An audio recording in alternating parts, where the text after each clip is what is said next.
Número 5. Configurações de memória dos seus front-end servers ou dos seus servidores OutSystems. Esse ponto também tem um documento lá muito legal. Vou deixar aqui o link para o documento falando sobre esse tipo de tuning. A própria checklist de instalação da plataforma já fala sobre isso. Então, existem configurações de memória que você pode fazer de acordo com o tipo de aplicação que você tem, o volume de requests, o tipo de processamento que ela faz, se é uma aplicação que faz muito batch, se é uma aplicação que tem que servir o usuário como front-end. Enfim, tem uma série de variáveis aí, mas fato é que às vezes você está sofrendo com um servidor, você já tem lá um mega de um servidor e ainda continua sofrendo por algum motivo. Você tem um mega do servidor e ainda não é banco, não é nada. Você tem um estouro lá de service unavailable, sei lá. Então, pode ser configuração de memória. E aí tem uma série de dicas para você fazer essas configurações de memória para melhorar esse desempenho do servidor.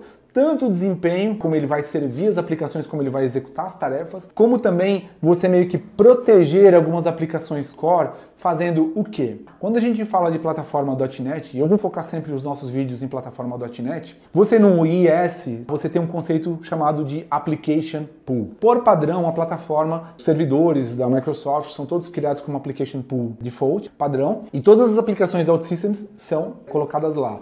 Mas você pode, por exemplo, ter várias applications pools no seu servidor e aí colocar, por exemplo, numa application pool específica eu vou colocar tudo que são aplicações de processamento de timers, no outro integrações, no outro tudo que serve usuários de front-end. Isso faz com que o quê? Se você separa as aplicações em application pools dentro de um mesmo servidor, se uma application pool, como ela vai ter quantidades de memória, recycle, estratégias de reciclagem da application diferenciadas, se uma application for arrebentar, ela não vai afetar as outras. Então isso é muito legal porque você pode meio que isolar. Pô, eu tô com um problema que eu não consigo resolver nesse timer aqui, mas eu tenho que ter ele rodando. Aí quando ele estoura, ele tá estourando a minha application pool e tá afetando também as minhas aplicações web, a minha interface de usuário, meu portal de usuários. Então você pode separar isso em application pools diferenciadas, porque se esse aqui estourar, a chance de ele afetar a outra application pool é reduzida. Essa é uma dica também muito legal.